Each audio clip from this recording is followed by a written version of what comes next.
Salut à tous et bienvenue sur la chaîne. Aujourd'hui, on plonge dans le résumé complet d'Ici tout commence en avance épisode 1357 et cet épisode, c'est celui où la crise franchit un cap, parce qu'après les affrontements et les silences qui ont tout abîmé, il ne reste plus que deux options, se relever ou exploser. D'un côté, Anaïs tente de respirer dans un institut qui la regarde comme une cible. Elle croyait être seule, encerclée, condamnée à encaisser. Et pourtant un geste inattendu vient fissurer le mur, Milan revient. Pas pour effacer le passé. Pas pour faire semblant. Mais pour poser une phrase qui change tout, il ne la lâchera pas. Un soutien, oui mais un soutien lucide, exigeant, presque brutal dans sa vérité.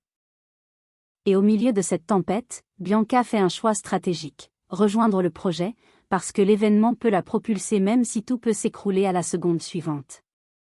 Sauf qu'à l'Institut, le danger ne vient pas seulement des absences ou des démissions. Il vient de l'intérieur. Il vient d'un homme qui sait exactement où frapper pour faire mal. Romain Valdin est là, il observe, il provoque, il teste les limites et chaque mot devient une lame.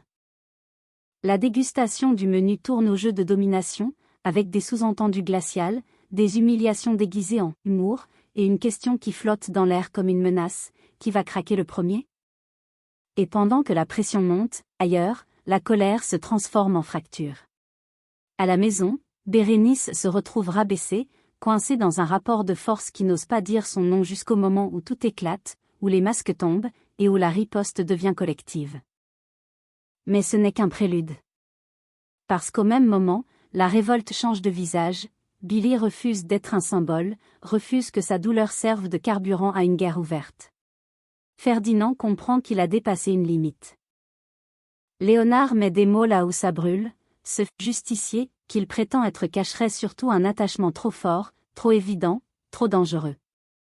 Et puis l'épisode bascule. Quand la violence verbale ne suffit plus, quand l'humiliation accumulée déborde, quelque chose se brise pour de bon. Une voiture est vandalisée. Et derrière cet acte, il n'y a pas juste une colère, il y a une décision. Un seuil franchi. Une phrase qui claque comme une promesse de tempête, ce n'est que le début. Alors restez bien jusqu'au bout, parce que dans l'épisode 1357, tout ce qui semblait contenable ne l'est plus. Les alliances se redessinent, les mots deviennent des armes, et la rage longtemps retenue commence à se transformer en acte. Et quand on arrive à ce point, il n'y a plus de retour possible. Après les affrontements, les silences lourds et l'isolement brutal, un mouvement inattendu vient fissurer la muraille dressée autour d'Anaïs. Rien n'est réglé, rien n'est effacé, mais un premier pas est posé. Et dans le climat actuel, ce geste compte plus que tout. Milan débarque en cuisine, là où Anaïs travaille, concentrée, presque sur la défensive. Sa présence surprend immédiatement. Anaïs ne cache pas son étonnement et lui lance, avec une sincérité mêlée de prudence. « Je pensais pas que tu reviendrais. » Ce simple aveu dit beaucoup. Anaïs ne s'attendait plus à aucun retour, encore moins à une tentative d'apaisement. Elle prend alors sur elle et s'excuse. Elle reconnaît lui avoir mal parlé. Ce n'est pas une justification, ni une stratégie. C'est une excuse claire, assumée, qui marque un changement d'attitude après des jours de tension et de conflits ouverts. Milan écoute. Et surtout, il répond. Milan ne revient pas pour rouvrir les plaies. Il revient pour poser une ligne claire. Il dit à Anaïs qu'il ne la lâchera jamais. Une phrase forte, sans détour, qui ne nie pas les erreurs passées mais affirme une fidélité humaine, presque instinctive. Il est lucide. Il sait que Pénélope et Tom ne reviendront pas. Il ne cherche pas à minimiser leur départ ni à en effacer les causes. Milan comprend qu'Anaïs est désormais face à ses responsabilités. Elle a fait des choix, et en tant que directrice, elle doit les assumer jusqu'au bout. Ce soutien n'est donc pas aveugle. Il est exigeant, adulte, ancré dans la réalité. Milan ne lui promet pas un confort, mais une présence. Et dans la tempête qu'elle traverse, c'est déjà immense. Alors que le projet semble encore fragile, une nouvelle décision vient redistribuer les cartes. Bianca choisit de rejoindre Anaïs. Son choix est assumé, réfléchi. Elle voit dans ce déjeuner une occasion unique de se démarquer. Le gratin sera présent, Et l'enjeu est majeur.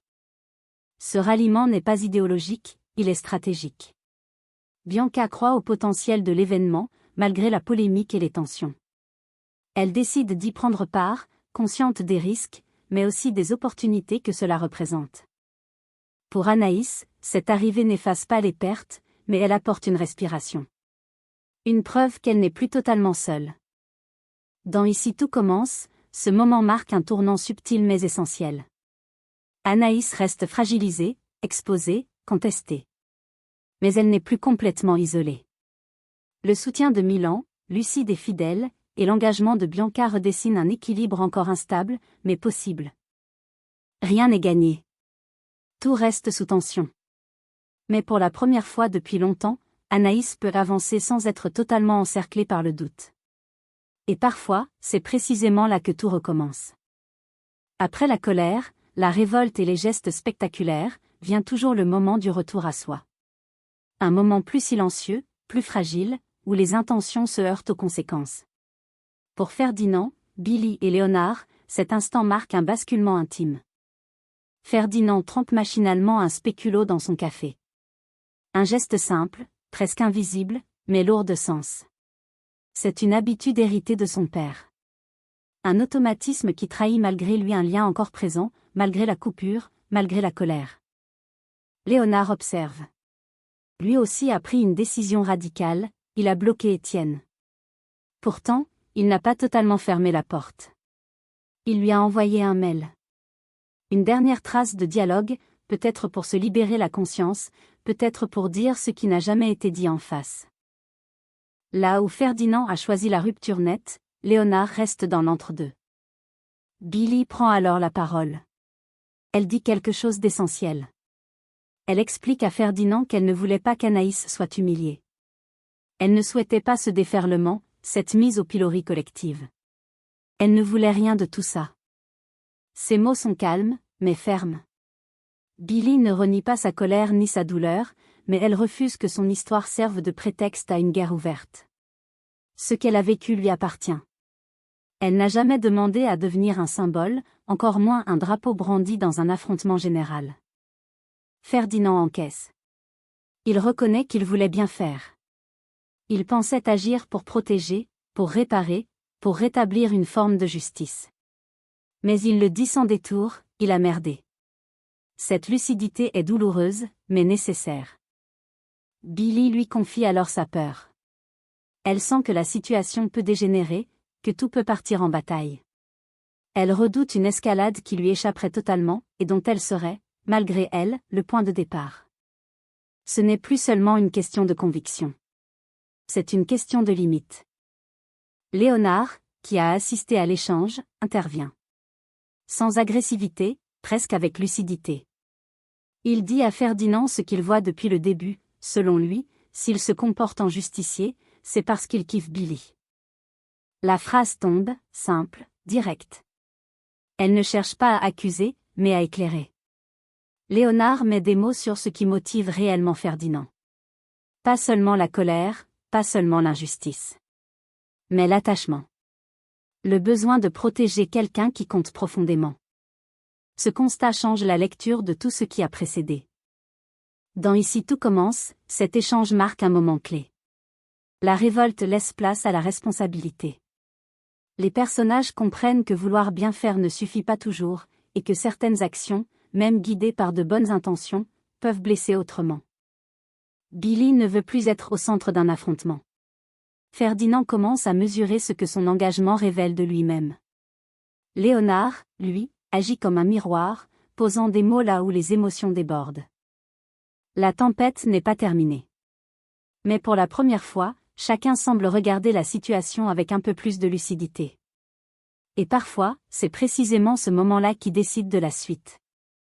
À mesure que l'Institut s'enfonce dans une période de crispation générale, les conflits ne se limitent plus aux grandes décisions. Ils s'infiltrent désormais dans le quotidien, dans les mots, dans les attitudes, révélant des rapports de domination parfois mesquins, parfois cruels. À la maison, l'ambiance se détériore encore. Carla et Jim prennent Bérénice à partie et lui font la morale. Leur discours est déconcertant, ils lui demandent de réfréner ce qu'ils appellent ses « pulsions ménagères ». Une manière maladroite, voire méprisante, de lui reprocher de trop en faire, alors même qu'elle compense leur propre inaction. Carla va plus loin, avec une remarque cinglante et déplacée. Elle lance à Bérénice que si elle continue à jouer « la fée du logis », elle ira dire à Marc qu'elle trouve la décoration de sa maison « toute pourrie ». Une phrase qui n'a rien d'anodin. Derrière l'ironie se cache une vraie tentative d'intimidation, utilisant Marc comme levier pour faire taire Bérénice. Cette scène souligne un malaise profond. Bérénice, déjà très investie, se retrouve non seulement exploitée, mais aussi rabaissée. Le déséquilibre relationnel est flagrant, et la violence des mots laisse des traces. À l'institut, la pression monte encore d'un cran pour Anaïs. Andrea débarque en cuisine avec des informations loin d'être rassurantes. Elle lui annonce que le changement de menu a déjà été évoqué avec Storek. Celui-ci a posé de nombreuses questions, preuve que rien n'est acquis et que la moindre faille sera scrutée. Pire encore, Storek souhaite goûter les plats dès ce jour. L'échéance est immédiate, sans délai, sans droit à l'erreur. Le projet n'est plus théorique, il devient un test concret, brutal. Andrea ne se contente pas de transmettre l'information. Elle rappelle froidement à Anaïs qu'en cas d'échec, son poste de directrice est directement en jeu. Pas de détour, pas d'empathie. Une mise en garde claire, presque implacable. Fidèle à elle-même, Andrea n'en rate pas une. Elle appuie là où ça fait mal, renforçant la solitude d'Anaïs, déjà fragilisée par les départs, les contestations et la défiance généralisée. Dans Ici tout commence, cette séquence montre à quel point la crise est désormais globale. Bérénice subit une pression injuste dans sa propre maison, tandis qu'Anaïs avance sur un fil, consciente que la moindre erreur pourrait lui coûter sa place. Les mots blessent, les menaces planent, et chacun tente de garder la tête hors de l'eau dans un climat devenu étouffant. À l'institut comme en dehors, plus personne n'est à l'abri des répercussions. Et la moindre étincelle pourrait désormais tout faire basculer. À l'institut, l'inquiétude laisse peu à peu place à l'incompréhension, puis à la colère. Ce qui semblait être un simple doute se transforme en malaise plus profond, révélant une fracture nette entre Thelma et ceux qui tentaient encore de la protéger. Gary et Léonard sont de plus en plus préoccupés par le comportement de Thelma. Ils constatent qu'elle continue de voir celui qu'elle surnomme son « tank ». Ils la voient multiplier les moments avec lui, aller jusqu'à partager des virées qui ressemblent à des sorties de moto sans moto. Pour eux, ces jeux dangereux, cette mise en scène permanente, ne sont pas anodins. Très vite, leur inquiétude se transforme en alerte. Ils sont persuadés que ce garçon représente un danger. Son attitude, son influence sur Thelma, la façon dont elle s'enferme dans cette relation les met en alarme. Ils décident donc de la mettre en garde, convaincus qu'ils agissent pour son bien. Mais ils sont loin d'imaginer ce qui les attend. Face à leurs avertissements, Thelma choisit la provocation. Elle leur annonce qu'elle compte se faire un tatouage commun avec « Tank ». Une déclaration volontairement excessive, presque théâtrale, destinée à choquer, à faire taire toute tentative d'ingérence. Gary et Léonard sont abasourdis. Pour eux, cette annonce confirme leur pire crainte. Ils pensent que Thelma est en train de perdre pied, de s'enfermer dans quelque chose qu'elle ne maîtrise plus. Mais Thelma n'a pas dit son dernier mot. Thelma finit par révéler la vérité. Tank n'est pas son petit ami. C'est un ami à elle. Elle lui a simplement demandé de jouer le rôle du faux petit ami. Tout cela n'était qu'une mise en scène, un stratagème. Son objectif était clair, donner une leçon à Gary et Léonard. Leur montrer jusqu'où ils pouvaient aller dans leurs suppositions, dans leur inquiétude envahissante. Leur faire ressentir ce que cela fait d'être constamment surveillé, jugé, analysé. Cette révélation renverse complètement la situation.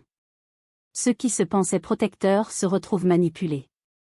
Et Thelma reprend le contrôle du récit. Thelma est catégorique. Elle ne veut plus que quiconque se mêle de sa vie privée. Son message est clair, sans appel. Elle revendique son indépendance, son droit à faire ses propres choix, même s'ils dérangent, même s'ils inquiètent. Cette mise au point laisse Gary et Léonard déstabilisés. Leur inquiétude était sincère, mais elle s'est heurtée à un mur. Ils comprennent trop tard que, pour Thelma, Leur attitude a dépassé la limite. Dans Ici tout commence, cette intrigue met en lumière une question centrale, jusqu'où peut-on aller par inquiétude pour quelqu'un? Gary et Léonard pensaient bien faire. Thelma, elle, a ressenti une intrusion insupportable. En reprenant la main de manière radicale, Thelma impose ses règles.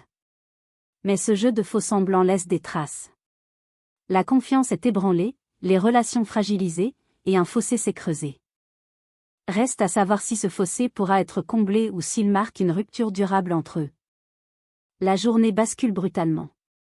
Ce qui devait rester contenu explose au grand jour, révélant des humiliations ordinaires d'un côté et une violence verbale glaçante de l'autre. Deux scènes distinctes, mais un même point commun, la ligne est franchie. Lors du repas, la tension accumulée finit par éclater.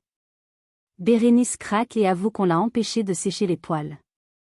Une phrase en apparence anodine, mais qui agit comme un détonateur.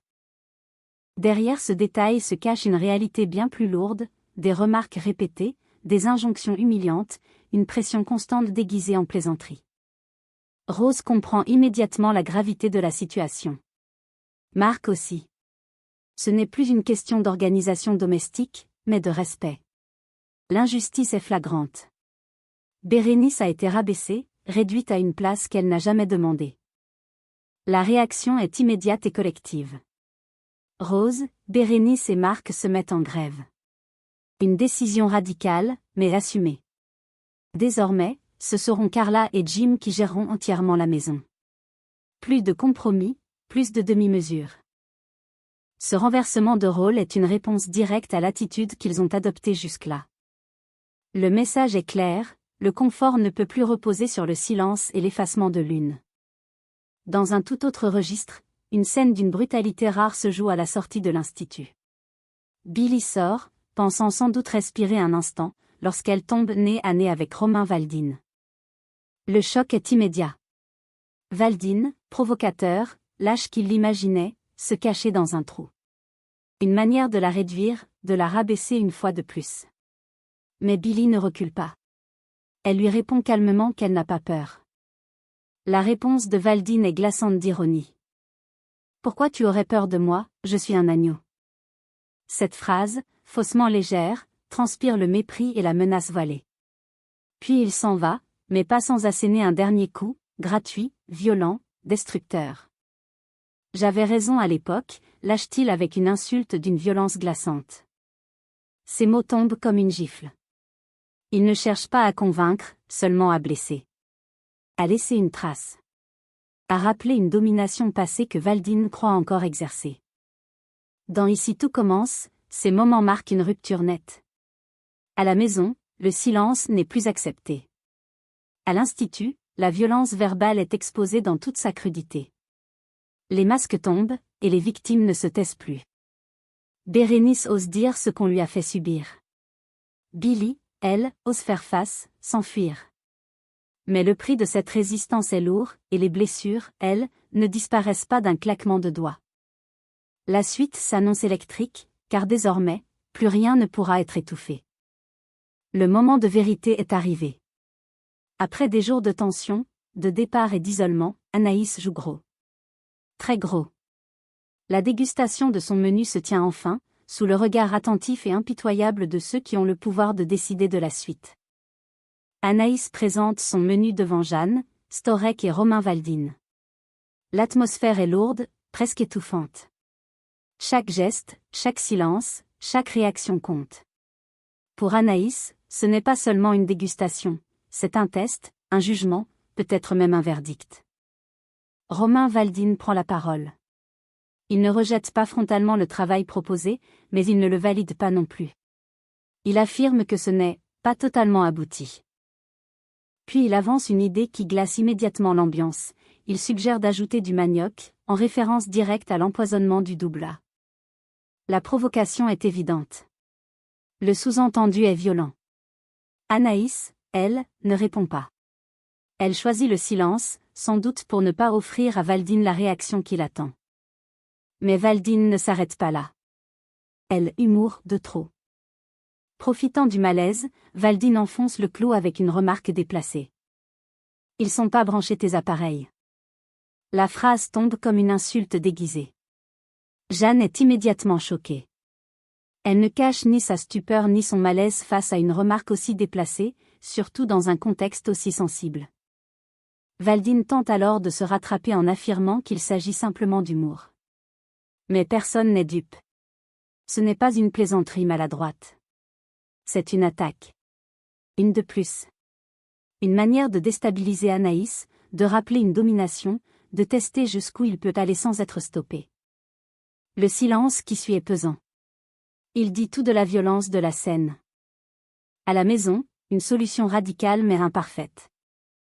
Pendant ce temps, à la maison, Rose tente d'apaiser les tensions persistantes autour des tâches ménagères. Puisque personne n'arrive à se mettre d'accord, elle propose une solution radicale, un tirage au sort. La répartition tombe, froide et mécanique. La lessive pour Jim. La vaisselle pour Carla. Le dégivrage du congélateur pour Bérénice. Sur le papier, la décision est équitable. Mais dans les faits, elle laisse planer un doute. Le tirage au sort règle le conflit sans vraiment réparer ce qui a été abîmé. Les rancœurs restent là, tapis sous une organisation désormais imposée. Dans Ici tout commence, cette journée marque un nouveau palier dans la tension générale. À l'Institut, Anaïs fait face à des attaques à peine voilées, sous couvert des « humours ». À la maison, on cherche des solutions pratiques pour éviter l'explosion, sans être sûr que cela suffira. Rien n'est encore tranché. Mais une chose est certaine, les humiliations, même déguisées, laissent des traces. Et plus elles s'accumulent, plus la chute menace d'être brutale. Après l'humiliation à peine voilée de la dégustation, un moment de retenue et de dignité surgit. Mais il ne dure pas. Très vite, la colère, longtemps contenue, trouve une issue brutale, incontrôlable, et lourde de conséquences. Une fois la dégustation terminée, Jeanne s'adresse à Anaïs avec des mots qui tranchent avec l'atmosphère délétère de la séance. Elle la félicite pour son professionnalisme. Une reconnaissance claire, nette, qui souligne la posture d'Anaïs face aux provocations répétées. Ce « bravo » n'efface rien de ce qui a été dit ni de ce qui a été subi, mais il reconnaît une chose essentielle, Anaïs est restée droite. Elle n'a pas répondu à la provocation, elle n'a pas perdu son sang-froid. Dans un contexte aussi toxique, ce sang-froid devient une forme de résistance. Mais pendant que certains tentent encore de préserver les apparences, la réalité va reprendre le dessus de la manière la plus violente qui soit. Peu après, Romain Valdine découvre sa voiture vandalisée devant l'Institut. Les dégâts sont évidents, spectaculaires, pneus crevés, vitres brisées. Impossible de parler d'un simple incident. C'est un acte volontaire, ciblé, assumé. La scène provoque un choc immédiat. Jeanne, inquiète, espère aussitôt que l'auteur ne fait pas partie de l'Institut. Cette phrase révèle tout, la peur que la situation ait franchi un seuil irréversible. Celui où la colère déborde du cadre verbal pour devenir un acte de destruction. À cet instant, plus personne ne peut prétendre que la crise se limite à des désaccords internes. Anaïs ne tarde pas à agir. Elle se rend au marais salant et confronte Billy sans détour. La question est directe, presque brutale, est-ce elle qui a vandalisé la voiture de Valdine? Billy ne fuit pas. Elle avoue. Sans détour. Sans regret apparent. Elle assume entièrement son geste. Et elle va plus loin.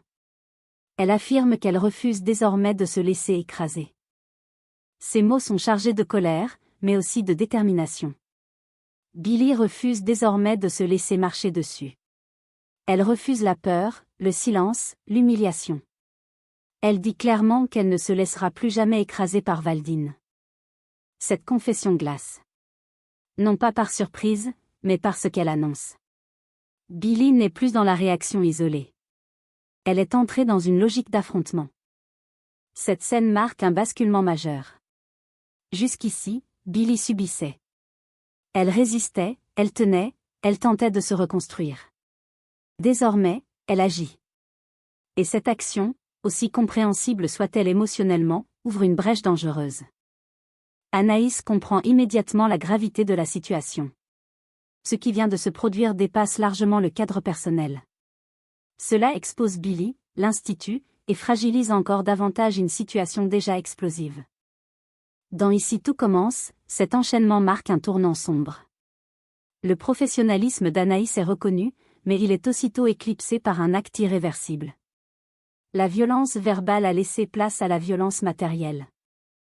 Et derrière cet acte, il y a une douleur profonde, une rage longtemps refoulée. Billy ne veut plus se taire. Elle ne veut plus plier. Mais à force de refuser la peur, elle risque désormais quelque chose de bien plus lourd. La suite s'annonce brûlante. Parce qu'une fois ce seuil franchi, il n'y a plus de retour possible. Et c'est précisément pour cela que cet épisode 1357 d'Ici tout commence ne se referme pas vraiment. Il ne propose ni réparation immédiate, ni apaisement confortable.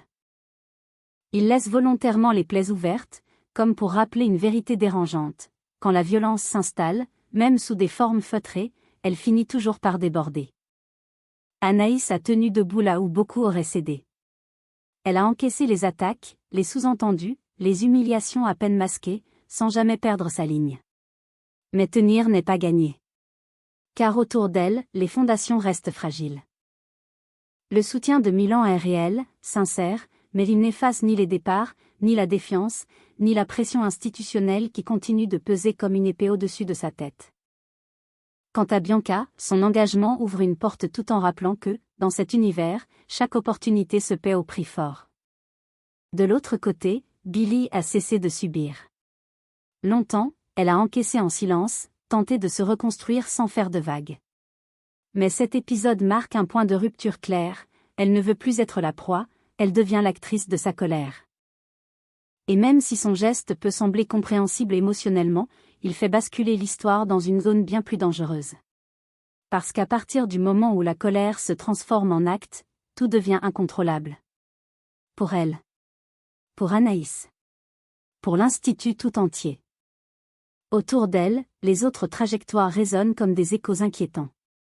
Ferdinand comprend trop tard que vouloir protéger peut parfois révéler des sentiments qu'on refuse d'admettre. Léonard agit comme un révélateur, posant des mots là où chacun préférait rester dans le flou. Bérénice, elle, ose enfin dire ce qu'elle subit, et rappelle que la violence ne se limite pas aux cris ou aux coups, elle se cache aussi dans les remarques, les rapports de domination, le mépris ordinaire. Cet épisode ne parle pas seulement de conflits.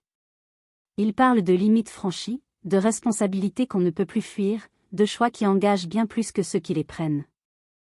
Il montre comment une institution peut vaciller quand les tensions internes ne sont plus contenues, quand la peur, la colère et l'orgueil prennent le dessus sur l'écoute et le respect. Et surtout, il laisse une sensation lourde, presque étouffante, rien ne pourra être balayé d'un revers de main. Ce qui a été dit, ce qui a été fait, ce qui a été cassé, tout cela laisse des traces. Et la suite ne consistera pas à réparer facilement, mais à affronter les conséquences. Alors oui, la tempête est loin d'être terminée. Elle est même en train de prendre de l'ampleur. Les alliances vont être mises à l'épreuve, les positions vont se durcir, et certains personnages risquent de se perdre en chemin. Si vous voulez comprendre jusqu'où cette escalade peut aller, qui va tomber, qui va résister et surtout quel sera le prix à payer quand la colère prend définitivement le dessus, restez bien avec nous pour la suite d'Ici tout commence. Merci d'avoir regardé cette vidéo jusqu'au bout.